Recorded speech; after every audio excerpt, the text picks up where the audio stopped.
internautes yi ñuy seetaan ak ñi nga xam ne téléspectateur la parce que noonu lañ leen mën a woowee partout dans le monde di wax ni rek saa su nekk bu match amee comme ni ma leen ko waxee à partir des quarts de finale zone 7B moo indi innovation bi di ci gërëm ñi nga xamante ne ni ñoom ñoo ci yëngu di ñoom Maguette Sarr di ñoom Iso di ñoom Ada Willier ak ñeneen ñi si topp yëpp ci ginnaaw président Seydou Diémé tey rek ñu nekk biir yaakaar ku wax yaakaar comme ni ma leen ko waxee woon boo tuddee yaakaar tudd zone 7B ASC bu mag ngay tudd ndax yaakaar répond à son nom ASC la boo xamante ne nii ça nous a fait vibrer ça nous a fait vivre fierté la woon képp ku dëkk Grand Yoff ay jamono les très bonnes équipes de yaakaar balaa ñuy commencé di jaale président ak ñi nga xamante ne ñëpp dañu dëkk yaakaar ci ndem si yàlla gi nga xamante ne ni moom mooy Baka mi génn fii fan yi yàggul rek barki Dembo Ndiaye di ko ñaanal suñu borom yërëm ko président ñu jaale la dëj bi déjà di la nuyu waaye di la jaale di la masaw bu baax a baax ci ki nga xamante ne ni jóge na fii laataa ñuy ñëw ci parrainage bi biñ la parrainé matchu cadet bi war a dox sa diggante cadet yi ak lii nga xamante ne ni moom moo def choix bi laataa ngay ñëw lan ngay nuyoo askanu Grand Yoff. asalaamaaleykum maa ngi nuyu mbokk Grand Yoff yëpp ñu leen di suivre ci internet depuis le début ngeen def un travail extraordinaire. ngeen ma baal tuuti parce que.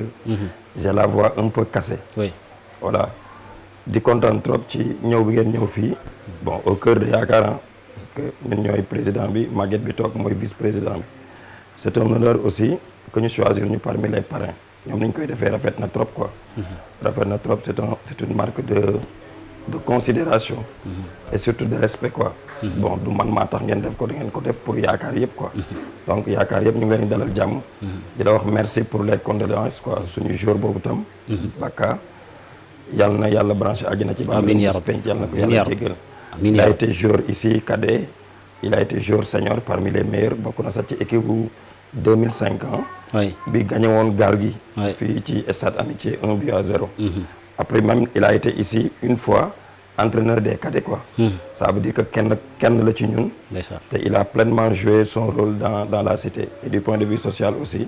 waaw il était beaucoup lié à la population doon jàppale ñu bëri fii ci koñ bi quoi. yàlla na ko yàlla jàppale. amiin yaa rabbi ñu ngi koy jaal bokkam di ko jaal famille di ko jaal képp ki nga xamante ne nii xam nga ko. à travers le terrain mu kontaan loola wala nga xam ni doomu aadama dong la ñu koy. jaale ay bokkam ñoom ñëpp yàlla na ko yàlla xare aljana alors président ñu tànn la def la parrain te di parrainer équipe boo xamante ne nii daanaka say doom lañu waaye équipe bi nga xamante ne nii yaa ko jiite ci kàttanu yàlla mooy président nga jiite équipe yaakaar sa cadet yi war a jouer demi-finale loolu choix boobu zone 7B def ci yow lan la def. waaw moom laa la wax léegi rek ñoom ama à travers ma personne rek. personne morale mais loolu honneur la boo xamante ne waa cité bi yëpp ñu ngi koy accueillir avec plaisir quoi. Et nous sommes très reconnaissants par rapport ak choix boobu quoi. bu dalee aussi suñu ñaari équipe la parce que Daaru aussi c'est des amis ñoo fa nekk on a des liens affectifs on n'a jamais eu de problème ak ñoom ak difficulté. ça passe quoi entre nous ça consolide carrément l'esprit fair play rek bi nga xamante ne moo nekk le maître mot depuis le début. waaw di ñaan gars yi rek ñu renforcer état d'esprit boobu. que équipe yi ñuy gagné ak ñi ñuy gagné yëpp ñu xam ne c'est la fête rek quoi. mu bañ am passion dara bañ a déborder quoi. voilà loolu la quoi noonu laa ko sentir. Voilà. Alors président bu ñu waxee parrainage bi oui ni ñu ko defee ak yeneen invités yi yëpp il faut ñu wax ci yaakaar. C'est vrai yaakaar équipe la boo xamante ni nii ñëw na war a génne ba dernière journée yàlla def li gën. En tant que président nu ngeen ko accueillir et puis nan ngeen préparer saison bi est-ce que dinañ xaaraat beneen facette yaakaar ASC yaakaar année prochaine. waaw xam nga cette année nag exceptionnellement bon bokkul ak suñu année yu njëkk yooyu ñu doon am performance quoi. te li ñu dal presque moo dal équipe yu bëri ah équipe yi dañuy tanante nii rek quoi. ben on n'a pas à rougir booy xool on n'a pas à rougir. parce que booy xool ci 4 ñi des les 3 ñu nag ñoom ñoo bokkoon poule je pense. ah. N'est-ce pas? Ouais. Abstraction faite à FC Grand Yoff c'est Xar Yàlla. C'est Cité Millionnaire. Ouais. ak kan. doole ji ak doole ji quoi. Ouais. Ça veut dire que nous n'avons pas à rougir quoi. Bon ça veut dire que nous étions quand même. dans une poule relativement élevée quoi. Et puis résultat n'est-ce pas finaux yi wane na ko quoi. mais ñun dañuy sant yàlla rek quoi. entre nous nous étions pas contents. d'être éliminé parce que depuis 1995 c'est la deuxième fois. Oui. Depuis 1995 que ñuy toog seniors yi surtout. Au premier tour quoi. Bon, on est en train de faire le diagnostic. On sait exactement ce qui s'est passé. Il a manqué quelque part d'organisation, de vigilance ak yooyu quoi. Alors que ñun loolu moo nekkoon suñu force par le passé quoi. Mais on va y remédier. Heureusement que les cadets tiennent bon. Ils ont une forme d'organisation beaucoup plus légère, sans pression. Man bi ñu commencé ba léegi benn yoon sax la ànd ak Maguette Sarr wax ak ñoom quoi, parce que c'est des jeunes de leur génération. Bon, maa ngi passé fii sax occasion bi pour di leen remercier. Il y a des jeunes de la cité très jeunes qui se sont érigés en dirigeants di jënd dàll di joxe seen xaalis di ut ay ñaan pour cadets yi quoi. On n'a pas voulu les déstabiliser, on les a laissés au moins ñu def seen ay expérience ci participation cadets yi. Bu ñu demee ba cadets yi bokk ci 4 meilleures équipes yi, ça veut dire que on voit l'avenir, n'est-ce pas, d'un bon œil quoi. Ok, peut-être que d'ici l'année prochaine, d'ici 2 ans, 3 ans, vous allez retrouver, n'est-ce pas, la forme de Yakar la plus forte quoi. Voilà. Yakar fait partie bokk na ci équipe yoo xamante ni ràññee nañ leen ci seen taxawaay ci yar ci fair play ci discipline donte comme li nga waxee rek métti na leen yéen a ngi évaluer mais gisuñu ngeen jàkkaarloo stade bi nekk au cœur pratiquement de ASC Yakar mais ngeen ànd ak dal tey ak yooyu noonu est-ce que c'était au départ le message boo xamante ni moom ngeen yàgg wax ndaw yi. waaw xam nga ñun on avait même très peur entre nous que nawetaan bi ñu koy football fii malgré que man am naa casquette politique parce que je suis adjoint maire dans la commune de Grand Yoff. boo gisee même daaw ñu jëloon décision bañ a bokk. On avait évalué beaucoup de choses. Même actuellement une peur nous habite quoi. Au cas où cette grande équipe de Yakar rencontrerait une autre grande équipe, par exemple en finale, nous allons jouer fii quoi, tu vois. Mais nous on fait tout pour dépassionner l'activité quoi, parce que nous sommes une grande équipe quoi. Tey jii bu ñu toogoon 4 ans. Bien sûr jëluñu coupe bi. Ça ne changera pas. Du changer de hein. Du changer de. Parce que on a fêté nos 10 coupes zonales. Ça a débuté en 83. ñu bëri dañuy werante hein. Oui. Ça s'est produit en 85, nous avons gagné. Ça s'est produit en 88, en 89, en 92, en 2000, en 2001, en 2005. Oui. N'est-ce pas? Quelle En prouesse. 2010 et en 2000, finalement, 16 contre Galgui. Oui. Alors, comme ça souffre d'aucun qui. Vraiment. Ok, on a 10 coupes. Et en cadet, presque c'est à peu près la même chose. Hein? Oui. Cadet, on a gagné 2 fois la coupe départementale. Ñu bëri xamuñu ko. Ok, benn bi Mbaxal lañ gagné woon, benn bi benn équipe Yoff je pense. Ça s'est passé ici à Castor boobu Moustapha Mbeng moo nekkoon entraîneur. Ok, cadet yi salle bi ngay gis nii 98 Aline Ndiaye bi nekk ci entraîneur ci génération boobu la bokkoon. Fii ci lañ doon regroupé fii nii. La cité ne suivait même pas. Cadet yi aussi jël départemental. Demoon nañ sax ba qualifié finale régionale. Malheureusement on avait oublié nos licences parce que licence yi dafa desoon ODCAV. Dañu réservoon en départemental, on n'avait pas non licence. Ok, on a utilisé les 3e volets parce que Ibamar le match bi nekkoon. Bureau ORCAV foofu la nekkoon. On a pris le 3e volet. Malheureusement du point de vue des dispositions réglementaires, tu perds quoi le match quoi. Ouais. Tel était le cas contre Lebougui je pense. Ok, ça veut dire que nous sommes aussi bien titrés en cadet comme en senior. Ouais. En senior c'était 2000.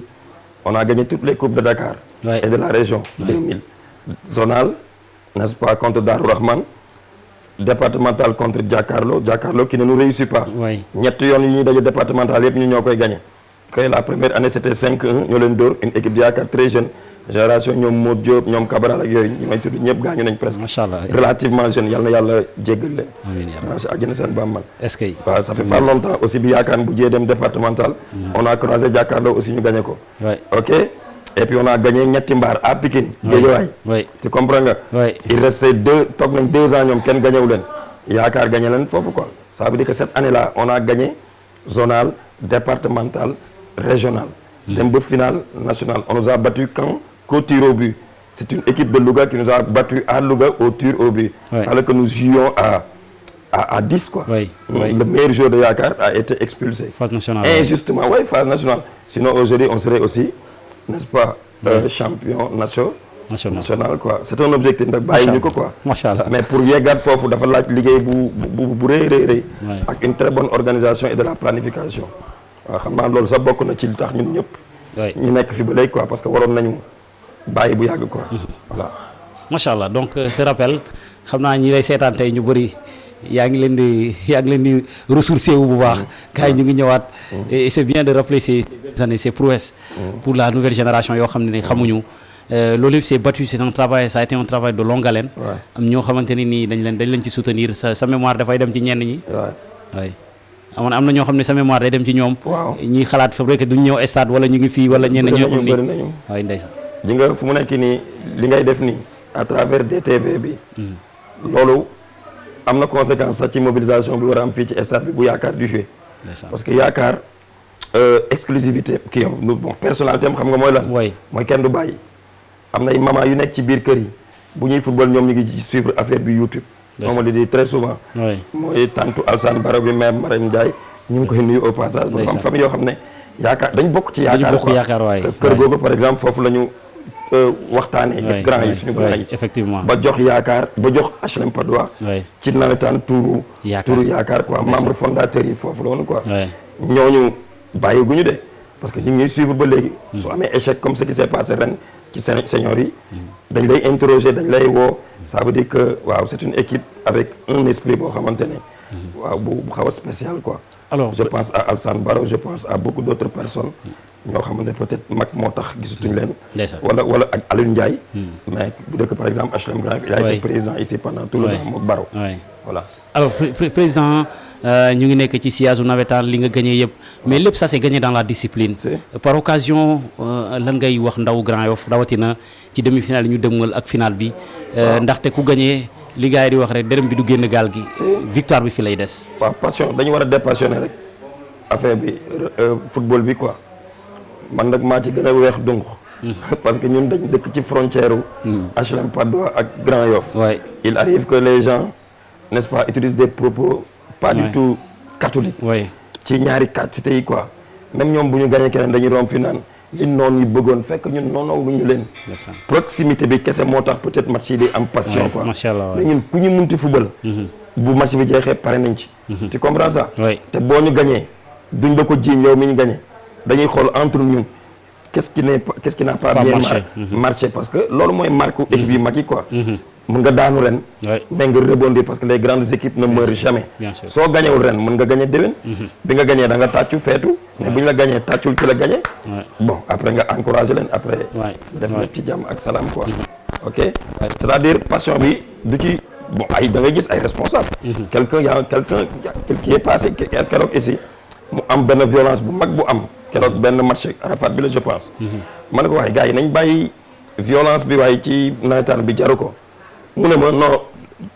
violence ci nawetaan la bokk quoi ma ne ko yow kilifa nga yow tu dois pas raisonner comme ça bu ma déggee dina xam ne moom laay waxal quoi yooyu noonu passion yooyu parce que à notre âge là ñun ñi duñu ay màgget quoi mais on a tout vécu quoi te koo fi tey jii boo ñëwee ci kër gi màgget ñaata nit ñëw jóge ci kër gi tam takk soxna Grand Yoff suñu kër gi sama jarbaat sama frère moom dafa guerrier jidde 1 benn jidde 2 beneen tu comprends ça ça veut dire que doom yi fii juddu dañu am parent fii dañu am parent fële et puis tu te rends compte que c'est pas parce que sax Grand Yoff nga dëkk da ngay faral FC par force nous on connaît des gens notre vieux là qui habitait Xaar Yàlla Papou booy boobu doon jouer yaakaar grand Galgui ay temps le meilleur joueur de Galgui 10 le grand sorcier là mais il était au cœur de Galgui et il supportait yaakaar da ngay gis ku dëkk Grand Yoff faral yaakaar mbërgu par exemple c'est mon ami je peux le citer mais il te dit que Grand Yoff laa faral te pourtant fii la dëkk fii la juddoo tu comprends ces choses là ça dit que affaire yi du ay affaire u quartier affaire u ASC la rek le temps d'un match 90 minutes que le meilleur gagne ñun de ku ñu gagné ñu tàccu la ku gagné tam final bi ñu tàccu la parce que jaaxaluñu quoi parce que on l'a tellement fait te yàlla bi mu ñuy choisir mu ngi ko doon xañ ñeneen quoi ça veut dire que lu am rek nañ sant quoi xam ne loolu moo gën quoi mais zone bi moo war a jël responsabilité man ci li ma gis mu nekk source de violence parce que on profite quoi pour wax suñu idée bien sûr n'est-ce pas parce que ñun ñëpp dañoo jot une note circulaire bu organiser par exemple la pratique mystique mais les gens doivent appliquer les règlements avec toute la rigueur nécessaire parce que pour man ñaari facteur mooy indi violence pratique mystique yi ñuy def de façon visible comme ça ak des fois erreur d'arbitrage yi quoi ñaari yooyu bu ñu ko réduire rek pour man mën na bañ a am quand même violence parce que y a eu beaucoup d'erreurs quand même qui ont été commises quoi par des arbitres surtout ci nawetaan bi. Alors président defe naa on est arrivé pratiquement au bout de cet entretien boo xam ni dañ ko defal pour ndaw Grand Yoff dañ ko defal pour nouvelle génération ñun ñii dañ ko defal tamit nga waxtaan ak say doom ndax nawetaan tey yéen li ngeen ci xam ak li ngeen ci def yàlla rek moo leen ci mën a fay ci li ma yaakaar bari nga ci ay morom ñi nga xamante ne nii xar nañ seen tànk tubay ngir Grand Yoff taxaw fu munti nekk drapeau bi ñu yëkkati ko ci kaw ban dernier message ngay wax ñii nga xamante ne nii da nga bëgg ñu ñëw pousser cette équipe de yaakaar ndaxte ragal féete day xañee wërsëg président daf ma ne dafa jël yow la jël yow mi di président yaakaar ak président Daaru yéen ñaar yëpp yéenay joxe coup d'envoi pour wane xale yi ni que comme li nga wax sànq rek dañ ko war a fubal ci stade bi ci terrain bi mu yem ci terrain bi waru génn fenn ku gagné tàccu sa morom bon message de mobilisation ngay rabattre ci derrière. waaw maa ngi woo ñëpp ñi dëkk ci HLM Patte d'Oie bi xam nga ñun dañu ndaw déjà 313 maisons lañ te cadets yi quand même mérité nañ quand même ñu encourager leen quoi d'autant plus que aussi dañ ma parrainé match boobu ñu ñëw rek dooleel ñu n'est-ce pas, d'une pierre on va faire plusieurs coups tàccu côté bi tàccu côté bële yaakaar dem final quoi n'est-ce pas, après Daaru encouragé ñu mu jeex quoi ok loolu rek la ñuy wax quoi.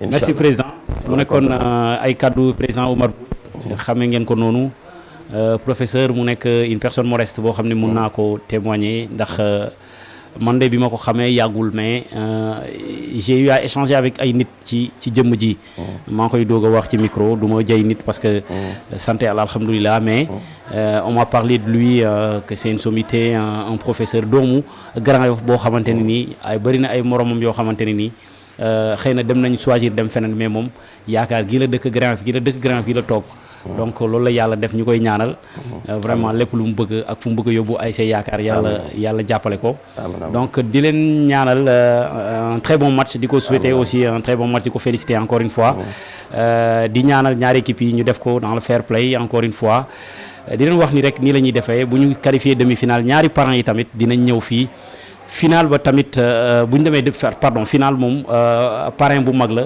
defoon nañ entretien ak moom dinañ jéem a xool entourage am ñu dugg ñaari équipe yi war a qualifier ñu jox leen yëpp sur le Dakarois TV. D'accord jërë ngeen jëf. Merci.